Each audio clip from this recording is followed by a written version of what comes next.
Hello Power Rangers fans and welcome back to Toku Topics. Today I'm very excited to bring you a little review of the fourth wave of Super 7 Mighty Morphin Power Rangers ReAction figures. So these were actually sent over by my friends over at Super 7 for the purposes of this review, which is really awesome. I'm really happy that they were able to hook me up with these to show you guys, because this wave just came out. And it's a pretty good lineup of characters, I'd have to say. So I have a couple ReAction figures in my collection, besides these ones here, which I actually have really enjoyed how these have turned out so far, and I would love to get more for the collection here. But this is the wave that just came out here at the end of November 2022, and it includes 5 brand new characters, kind of mainly from Mighty Morphin Season 2. They've been kind of, with the previous waves, they've been kind of mixing Mighty Morphin seasons together, and it kind of seemed like they were sort of naturally going towards Season 3, but we have some other Season 2 stuff here, and even some Season 1 stuff there, but I'd say primarily it's Season 2, of 3/5 of this wave kind of being Season 2 specific characters. So this is a really cool lineup here, so let's go ahead and take a look at everything that we got with these. Obviously you have one big Zord in this wave, and then you have 4 regular, typical ReAction figures here. So I'm going to go ahead and show off the back on the Zack one here, the Black Ranger Armored Mode, because this shows the whole wave. So as you can see, this wave has the Black Ranger in its Dragon Shield mode from the end of Season 1, the White Ranger, which completes the entire team of Mighty Morphin Rangers, a Z-Putty Patroller, which is pretty cool, Alpha 5, who I love, is included here because I don't feel like he gets enough love in a lot of different toy lines, and in the Zord for this wave is the White Tiger Warrior Mode, which is our 6-inch Zord. And then of course there is the other 3 waves that are already out, and you can find I know Targets carry these a lot in the kind of their collector segments of the stores, kind of in the back by the DVDs, and of course you can get them on, I believe Amazon carries them, but I know they're also on Big Bad Toy Store, Entertainment Earth, and of course Super 7's own website there. I believe you can still get pretty much all of these. I even saw recently they actually put up for pre-order again the actual Power Morphicon exclusive ones, or at least the Black and Gold Megazord that was a Power Morphicon exclusive. I saw it recently went up for pre-order on different fan channel retailers, so it looks like there's even going to be a second chance to get that one, which is pretty cool. So I love how these look. I've always liked the kind of retro, they're kind of like a Kenner kind of Hasbro sort of kind of card back here, but obviously Power Rangers never really kind of had these type of figures back in the 90s, but I do like this kind of figure style, these 3.75-inch figures, and honestly it's going to kind of hurt to take them off the cards here. I am going to take them off the cards to actually show you guys the whole figures, but the cards are just really nice. I love that artwork of the Armored Black Ranger, a form that appeared for literal minutes in the finale of Season 1, but still gets a pretty good amount of merchandise out there, and I believe that we actually are getting this one here in ReAction before they've done the Armored Red Ranger. I believe so, because he's not in any of the other waves, and I don't remember him being any kind of exclusive or anything like that. I know there was the battle damaged red and green that they did in the ReAction line, but I don't think they've actually done Armored Red yet, which is kind of surprising. Maybe that'll be a Wave 5 thing or something like that. But here is the Armored Black Ranger with some pretty good accessories here, such as the holstered and blaster mode of the Blade Blaster, and a Power Axe. No Dragon Dagger or anything, but he never really used the Dragon Dagger in this form, even though it is, the Green Ranger's Tommy's shield. The Z-Putty's trying to fall over there, so there is the Z-Putty, which looks really good. I love the rocky detail that they've got in this figure, and the whole chest, if the Rangers hit it, it explodes and stuff like that. And I love that kind of wash that they've done on the face. And of course the artwork is really nice. Definitely going to try to carefully cut the bubbles off here so I can kind of preserve the card back. And then the backs are all the exact same. They just show the newest wave and the previous waves. So there is that one. And then of course we have the White Ranger, the leader of the Power Rangers from midway through Season 2 through the end of Mighty Morphin. They've done a really good job at this one, I think. Of course you have Saba in there, which is very nicely painted and detailed. And I think they did a great job capturing the shield and the helmet. I love it. So the White Ranger is always a cool one. Definitely a fan favorite. Kind of surprising it's taken to the 4th wave to get the White Ranger, but they knew it would kind of be probably one of the best sellers of the wave, I would imagine, one of the most populars of the wave. So it's really cool to finally get him here in the ReAction line. And then of course we have one of my favorite characters, honestly, from Mighty Morphin. Always love getting some Alpha merchandise here. We have Alpha 5. And what I really like what they've done here is that they've kind of have his pose, so that way when you move his arms up, he'll kind of be in his I pose, with kind of having that bent arm look, which I think is really neat. So, no accessories or anything like that for him. The only thing I could think of he would have come with would be his teddy bear, his Hasbro Lightning Collection figure came with, but honestly, that's a pretty good enough, or you don't really need to have any kind of accessories with Alpha. He's good on his own, able to do kind of his iconic pose, and it's a great character to add to this collection. And then for our big 6-inch figure for this wave, on a big card back, and actually has some pretty substantial weight to it, we have, which these are kind of getting in the way now, we have the white Tigerzord in Warrior Mode, which looks really, really good. Like, look at all that paint on there. Really happy with that. You do get his saber back there on the side. And then you still get some really nice artwork, even though the bubble kind of covers a good majority of it, just because of how big this guy is. But yeah, they really did not skip out on the paint whatsoever on this guy. So, and of course, even though he's a bigger card, he still has the same stuff on the back there. So I'm going to go and open these guys up, and we're going to take a closer look at the 4th wave of reaction figures from Super 7. So here are the figures out of their cards there, and like I had talked about earlier, where I wanted to carefully cut the bubbles off to preserve the artwork, it wasn't too tricky to do so. It took me maybe like 5 minutes of that to get everybody out of here. It's still preserving the artwork very nicely intact, so very happy that it's not too difficult to get them out of there without destroying the cards. Of course, I can't put the bubbles back on there, of course, but you know, you can at least preserve the very nice artwork that they have for these, and I'm going to have them displayed like that in the background. So I'm going to go ahead and start with the White Ranger and kind of just go around, and then we'll end with the Tigerzord, since he's kind of obviously the biggest one, the most involved one. So here is the White Ranger, which is done very, very nicely. I do really like the scaling of these guys and just the whole like array of characters that they've already offered in this line. There's a lot of Mighty Morphin characters here who do not get like a ton of representation, such as like Squat, Babu, Rita, or not Rita, but Rito. Well, Rita as well, but Rito never really gets a lot of figures. For him to have one in this line is really nice. But they did a really good job painting this guy, like all over the back, all over the front. The helmet looks really, really good. Nice kind of metallic-ish kind of gold paint there. Now for the reaction figures, their articulation is that their heads can move all the way around 360. They're not on a ball joint or anything like that, but they can just turn all the way around. Their arms can also move all the way around, but for him, the shield gets in the way, so you can only get up to so far. And then the legs, as he's trying to go out of focus there, but on the legs, they can move back. Not so much, but they can move forward all the way. Just kind of have to crack in the joints a little bit there, so now it looks like he's almost like he's ready to sit and pilot a Zord or something like that, although when he's in Tigerzord, he's usually kind of standing, so he wouldn't really do that necessarily, but Tommy looks really, really good there. And if I can grab Saba, there is Saba, which is painted beautifully for how tiny it is. I don't even know if it's going to focus onto the little head there, but they even got Saba's little eyes painted and the little gold detailing right there. And all the black lines, like, they did a really good job painting Saba here. And I drop it on the floor. Every time in a Toku Topics video, I drop something. But if you don't drop your Saba on the floor, you can have the White Ranger hold it, just like that. So there he is holding it. He holds it very, very nicely. I don't think he's going to drop it or anything like that, like I am on the floor. Of course, also, if you wanted to, because a lot of times the White Ranger would hold Saba kind of upside down while Saba was talking. You can, if I can kind of try to open up his hand a little bit, you can get it into his other hand and kind of have him hold it upside down. It's a little tricky, but it should work. There we go. So you can have him hold Saba upside down as well, so if Saba has something he has to say, he can do so. And actually, Saba's like somewhat sharp. Not like overly sharp or anything like that, but it's not that dull. So it's actually a really good looking Saba, and I love how it looks in the White Ranger's hands. So there is the White Ranger, and he still balances with holding Saba just fine. Very, very nice.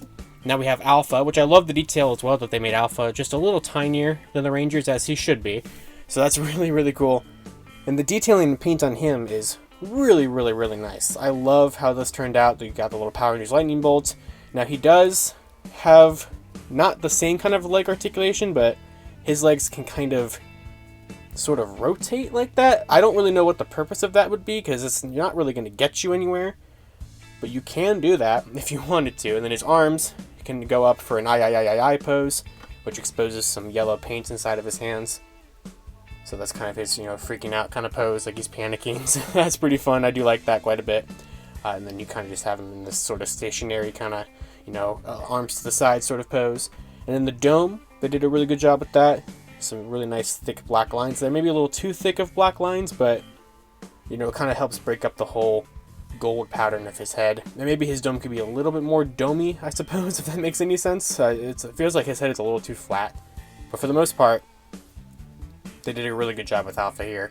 especially on the back, like getting all that yellow paint on the little, well, I guess it's not really red paint in there, but like just getting all that lined detail all over his legs and his back is just really, really well done. They even got his elbows painted, or the little like guards there. So yeah, I'm really, really happy with Alpha here. And we'll kind of have him, actually we'll go ahead and have him panicking, kind of just chilling back there. So there's Alpha. And then our villain of the wave is the Z Putty, the foot soldiers of Lord Zed, of course, which I liked how this one turned out quite a bit. I love the metallic silver that they put on the chest of Z there, also on to the little knee guards, I suppose.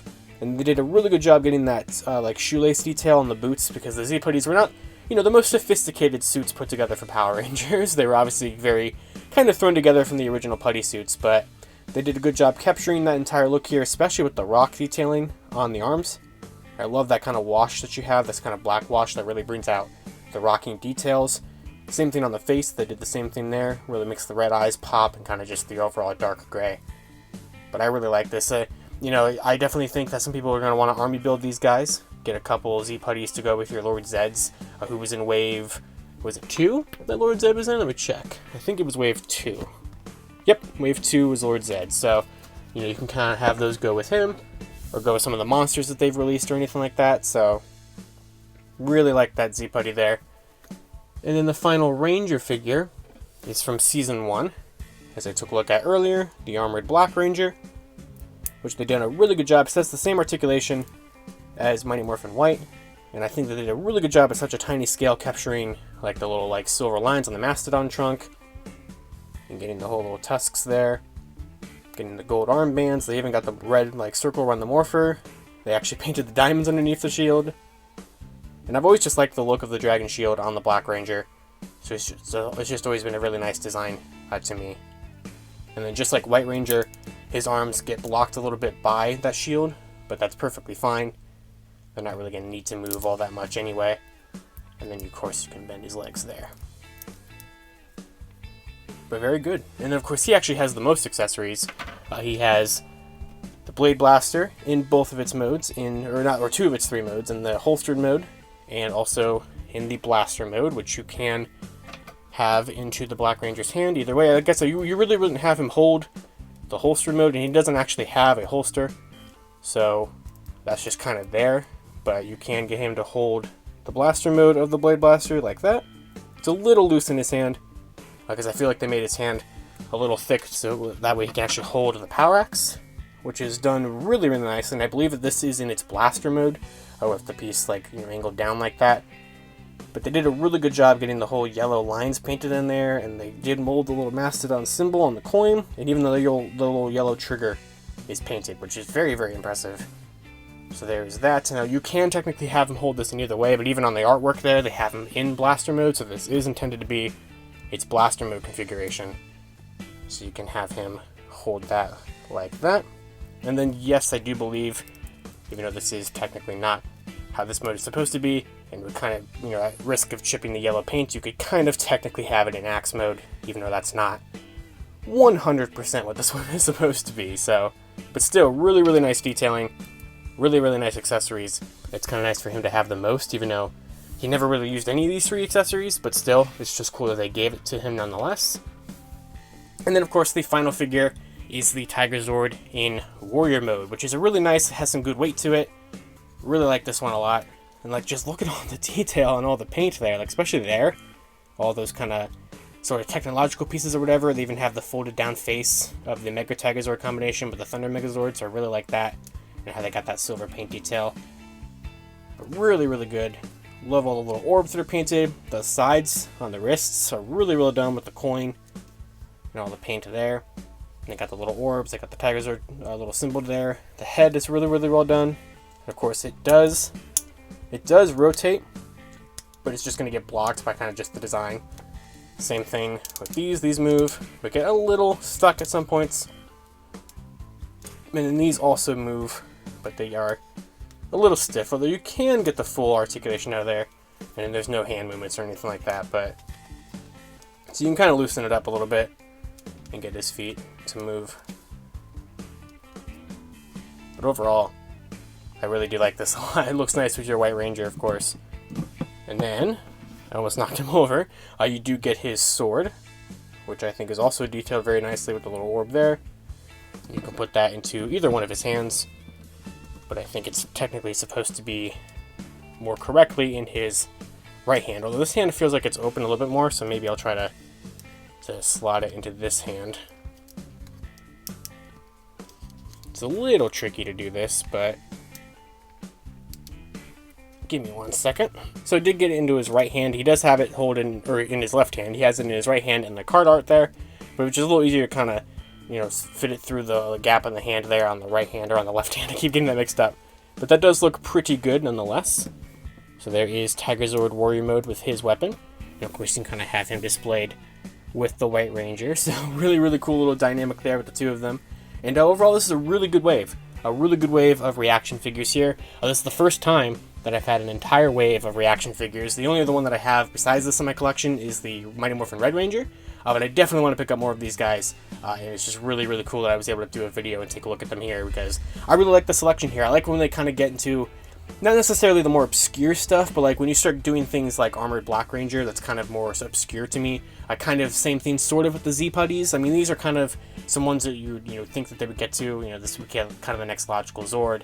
Alpha is, I guess, not really one that you would necessarily expect. I mean, I'd say that he's somewhat kind of obscure in terms of like, once you do the main Rangers and you do Rita and Zed and a Putty and stuff like that, it's cool when you kind of get to dive into some of these secondary stuff like Armored Black or Alpha 5 or something like that. So for that, I think this wave is really, really well done. Alright, and with that is going to do it for my video review of the fourth wave of Super 7 Mighty Morphin Power Rangers ReAction figures. Really, really like this wave. It's been really fun to actually have a full wave of these guys for my collection. I really do like just kind of the small scale of them. They're not the most articulated figures or anything like that, of course, but their detail is really nice. They're great things to just have on your shelf and just kind of have displayed. I know a lot of people don't even like to open them. They like to kind of just keep them on that sort of retro card back, and I totally understand that. But you can get these now in stores. I know I see them a lot at Targets. They're also available on the Super 7 website and places like Entertainment Earth and Big Bad Toy Store. And once again, huge, huge thanks to Super 7 for sending these over for the purposes of this review. Really, really awesome for them to do that for me. I really do appreciate that quite a bit. And I'm looking forward to hopefully even taking a look at more Super 7 stuff here on the channel, which this was just a lot of fun. This is really cool. So I'm definitely going to want to get more of these guys for my collection here, kind of backtrack and get the rest of Wave 1, Wave 2, 3, stuff like that, because I really do like how these figures have turned out. So let me know down in the comments below, do you have any Super 7 ReAction figures, or do you have their Ultimate figures that are coming out in January on pre-order? Anything about them down in the comments below, I'd love to know. And of course, until next time, you guys can follow me on Twitter at LiveRangerKey or at LightningFigPR, and I'll see you all later.